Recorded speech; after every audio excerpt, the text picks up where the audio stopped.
Оразгелді ағайындар, енді баяғы ата-бабалар айтып кеткен шүлен таратқан Оразгелді деп мынау ағайындар көкпар беріп жатыр. Алла разы болсын. Қазағымызда осындай той көп болсын. Действительно, айтатындай, шүлен таратқандай қып елді жинап көкпар беріп жатыр. Енді көкпардың да көп жерде өтіп жатқаны бар. Кейбір кезде жері ыңғайсыз болады. Кейбір кезде ауа райдың ыңғайсызды болады. Алла тағала көптің тілеуі көл дейді.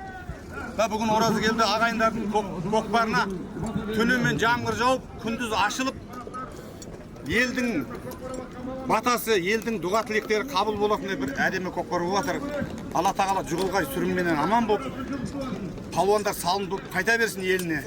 Бұндай той көп болсын.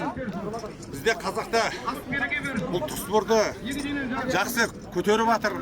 Ағаларымыз бар, бауырларымыз бар. Құда қаласа, не дейміз? Жастар өсіп, біздің жолымызды бере берсін.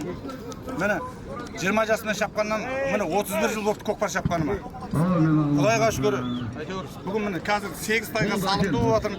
Осы балдардың арқасы, енелеріміздің арқасы демеп, қолдап, жәрдем беріп жатыр. Енді бір мен деген ол бір Аллаға жарасады. Енелерімізге рахмет көп-көп. Жұлдызхан аға, бір сұхбатыңызда айттыңыз. Рекордты жаңартса менен бір тай берем деп.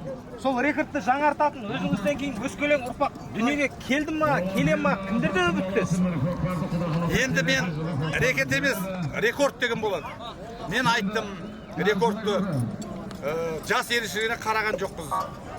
Мына 10 миллиондық тойда 4 салым салса, ақырының алды дейді бізде. Ақыры 4 салым салған адамға мен осындай жабулы ат берем деп уәде бергем. Соны Құда қаласа, осы биылғы жылға жаңартқан адамға айтқаным айтқан. Ендігі жылға тоқтатамыз. Ары қарай қай жыл бұзылады, оны бір Алла біледі. О кімге бұйырады? Қай ауданға бұйырады, қай облысқа бұйырады, ол бір Алланың қолында. Мен ешнәрсе айта алмаймын. Бірақ мен енді айттым. Құда қаласа істейміз. Үміт күтіп отқандар. Айттым ма, бұл істейді. Бұл ардагер палуан. Ардагерлердің ішінде жастарға үлгі болатын ең үздік палуанымыз.